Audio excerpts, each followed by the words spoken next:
नमस्कार शेतकरी मित्रांनो, आपलं सर्वांचं कृषी गाथामध्ये स्वागत। मित्रांनो, बरेच शेतकऱ्यांचे फोन येत आहेत, काही कमेंट्स करतायत की सर मोसंबी बागेला खत व्यवस्थापन कशा पद्धतीने केलं पाहिजे, तर याबद्दल एक व्हिडिओ बनवा। म्हणूनच आज आपण व्हिडिओ बनवतोय। परंतु तुम्ही जर आपल्या कृषी गाथा चॅनलवर नवीन असाल तर चॅनलला सबस्क्राइब करायला मात्र विसरू नका। मित्रांनो, सर्वात महत्त्वाचा मुद्दा आहे की आज मोसंबी बागेचे बऱ्याचशा ठिकाणी हार्वेस्टिंग झाली, त्याच्यानंतर बागेला ताण चांगल्यापैकी बसलेला आहे आणि त्याच्यानंतर आता वेळ आहे ती खत व्यवस्थापन करून बागेला पाणी देण्याची। मित्रांनो, याच्यामध्ये सर्वात महत्त्वाचा मुद्दा येतो तो म्हणजे आपल्या जमिनीमध्ये कोणते कोणते घटक अवेलेबल आहेत, जसं नत्र, स्फुरद, पालाश, कॅल्शियम, मॅग्नेशियम, सल्फर आणि त्याचबरोबर सूक्ष्म अन्नद्रव्य। मित्रांनो, हे सर्व खत व्यवस्थापन करताना आपल्या जमिनीमध्ये ज्या ठिकाणी आपली मोसंबी बाग आहे त्या ठिकाणचं माती परीक्षण आपण केलं आहे का, जेणेकरून आपल्या खर्चामध्ये बचत होईल आणि आपल्या जमिनीमध्ये कोणते कोणते घटक अवेलेबल आहेत आणि कोणते घटक आपल्याला देणं गरजेचं आहे, नत्र किती द्यायचंय, स्फुरद किती द्यायचं, पालाश किती द्यायचा आहे, त्याचबरोबर इतर सूक्ष्म अन्नद्रव्ये हे सुद्धा आपल्या जमिनीमध्ये कितपत अवेलेबल आहेत, याच्यासाठी आपलं माती परीक्षण करणं गरजेचं आहे। जेणेकरून आपण जे घटक कमी आहेत त्याची मात्रा वाढवू शकतो आणि जे घटक जमिनीमध्ये जास्त आहेत त्याची मात्रा कमी करू शकतो आणि निश्चितच आपला खर्च तर कमी होईलच, परंतु त्याचबरोबर आपल्या झाडाला जे पोषक तत्व हवे आहेत किंवा जे अन्नद्रव्य पाहिजे तर त्याचा पुरवठा आपण हा व्यवस्थितरित्या झाडांना करू शकतो। मित्रांनो, तुम्ही जर माती परीक्षण केलं नसेल तर मोसंबी बागेला डोस देताना कशा पद्धतीचा द्यायचा, त्याचबरोबर आपण जमिनीमध्ये आपल्या सेंद्रिय कर्ब किती आहे, जसं की कमीत कमी 1% तरी सेंद्रिय कर्ब हे आपल्या जमिनीमध्ये असणं गरजेचं आहे। परंतु सध्या परिस्थितीमध्ये बऱ्याचशा ठिकाणी मोसंबी बाग असो की इतर कोणतंही पीक असो किंवा कोणतीही जमीन असो तर त्या ठिकाणी पाहिजे तेवढं ऑर्गॅनिक कर्ब हे जमिनीमध्ये राहिलेलं नाहीये आणि त्याच्यामुळं आपल्याला जास्तीत जास्त ऑर्गॅनिक खतांचा किंवा शेणखत असेल, हिरवळीचे खत असतील तर याचा वापर करणं सुद्धा गरजेचं आहे।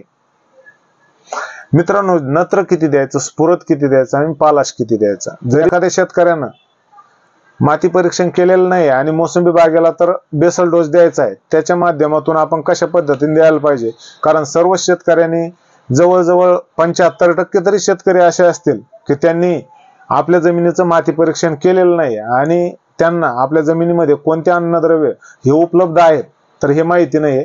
तर मित्रांनो, अशा परिस्थितीमध्ये जरी डोस करायचं झालं तर सुरुवातीला मुद्दा येतो की ज्या जमिनीमध्ये पिकांचा फेरपालट होत नाही, म्हणजे सततचं एक पीक, म्हणजे आपण मोसंबीच धरूया, एकदा बाग लावली की त्याच्यानंतर 20-25 वर्षे ही बाग त्या जमिनीवर तशीच उभा राहते आणि त्याच्यामध्ये पिकांचा फेरपालट न झाल्यामुळं जमिनीला पाहिजे तेवढे सेंद्रिय पदार्थ किंवा सेंद्रिय कर्ब हे भेटत नाहीत आणि त्याच्यानंतर जमीन ह्या कडक बनायला लागतात। आपण रासायनिकचा तर भडीमार करतोच आणि हळूहळू जीवाणूंची संख्या त्या जमिनीमध्ये कमी होत जाते आणि पाहिजे तेवढ्या स्वरूपामध्ये झाड अन्नद्रव्य न उचलल्यामुळं कुठंतरी आपले झाड पिवळे पडणं, काडीवर येणं किंवा झाडांच्या मुळा लॉक होणं असे प्रकार आपल्याला दिसून येतात। त्याच्यासाठी मित्रांनो, सुरुवातीला शेणखत आपल्या बागेला असणं गरजेचं आहे। प्रति झाडाला किमान 5 वर्षाचे झाडं असतील तर 25 ते 30 किलो पर्यंत आपलं शेणखत हे मोसंबी बागेला पडलंच पाहिजे। जर 7 ते 8 वर्षाचे झाडं असतील तर 30 ते 40 किलो पर्यंत शेणखत आपल्या मोसंबी बागेला पडलंच पाहिजे आणि त्याच्यानंतर जे 10 वर्षाचे पुढील झाड आहेत तर किमान 50 किलो शेणखत हे आपलं वार्षिक आपल्या झाडांना जाणं गरजेचं आहे। त्याच्यामध्ये मित्रांनो, शेणखत अवेलेबल नाही झालं तर किमान कमीत कमी कोंबडी खत असेल, गांडूळ खत असेल किंवा हिरवळीचे खत आपण हे आपल्या जमिनीमध्ये आपल्या बागेमध्ये घेणं गरजेचं आहे, जेणेकरून नत्र स्थिरीकरण, जमिनीचा पोत हा सुपीक व्हायला मदत होते। त्याचबरोबर आपल्या जमिनीमध्ये असणारे जीवाणू यांची संख्या झपाट्याने वाढते आपण जेवढे काय अन्नद्रव्य झाडांना देतो तर तेवढ्या पूर्ण अन्नद्रव्याचा पुरवठा हा जीवाणू मार्फत झाडांना होत असतो। तर मित्रांनो, वळूयात आपण की रासायनिक खताच्या मात्रा कशा कशा द्यायच्या, म्हणजे जेणेकरून आपली बाग, मोसंबी बाग ही आघाडीवर नाही गेली पाहिजे, मोसंबी बागेला फुलंही जास्तीत जास्त प्रमाणात लागली पाहिजे आणि त्याचबरोबर आपल्याला उत्पन्नही व्यवस्थित भेटलं पाहिजे. असं गृहीत धरूया की आपण माती परीक्षण केलेलं नाही आणि आपल्याला बेसल डोस द्यायचा आहे. तर मित्रांनो, सुरुवातीच्या काळामध्ये आपण युरिया हा 150 ग्रॅम घ्यायचा आहे, 150 ते 200 ग्रॅम. जर याच्यामध्ये पाऊस जर आला तर युरियाची मात्रा आपल्याला जवळजवळ नईमध्ये घ्यायची. सुरुवातीच्या पहिल्या अवस्थेमध्ये युरियाचा टप्पा हा आपण नंतर देऊ शकतो, परंतु सुरुवातीच्या अवस्थेमध्ये तरी कमीत कमी पाऊस जर आला तर युरिया घ्यायचा नाहीये. परंतु पाऊस जर नाही आला तर मात्र युरिया 150 ते 200 ग्रॅम प्रति झाड याप्रमाणे घ्यायचा आहे. मित्रांनो, मुद्दा नंबर 2, स्फुरद किती घ्यायचं किंवा सुपर फॉस्फेट किती घ्यायचंय.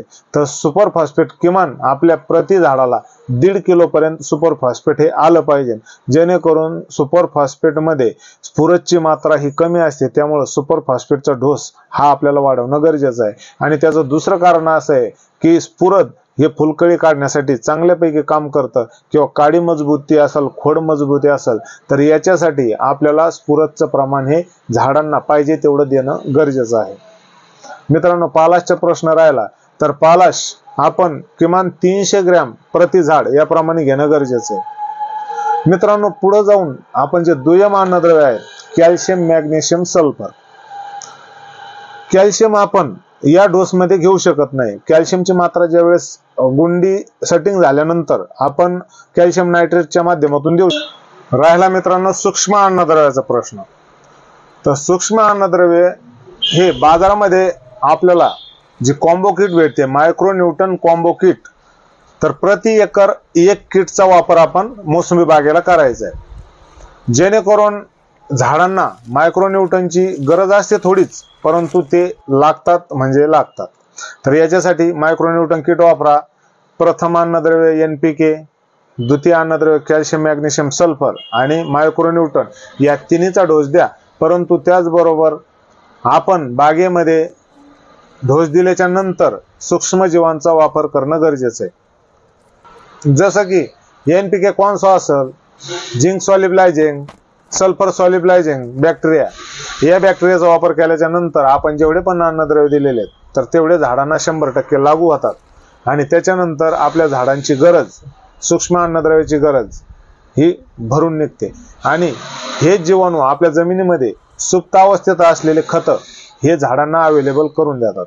मित्रांनो, त्याचबरोबर ट्रायकोड्रामा, सुडोमोनास, बॅसिलस, आयझोटोबॅक्टर यासारखे सुद्धा बुरशीजन्य जीवाणू जर आपल्या जमिनीमध्ये दिले तर हानिकारक बुरशीला आळा घालून आपल्या झाडांना, आपल्या झाडांच्या मुळांना ज्या पण हानिकारक बुरशीचा उपद्रव वाढतो तर त्या बुरशीला कंट्रोलमध्ये ठेवण्यासाठी ह्या बुरशी काम करतात आणि त्याच्यानंतर आपली झाडं तंदुरुस्त राहण्यास मदत होते. तर मित्रांनो, व्हिडिओ आवडला असल्यास चॅनलला सबस्क्राईब करा, व्हिडिओला लाईक करायला विसरू नका. आणि हो, आमची गुगल वेबसाईट आहे www.कृषिगाथा.com, वेबसाईटला अवश्य भेट द्या. आणि व्हिडिओबद्दल काही शंका असल्यास कमेंटद्वारे नक्की कळवा. धन्यवाद.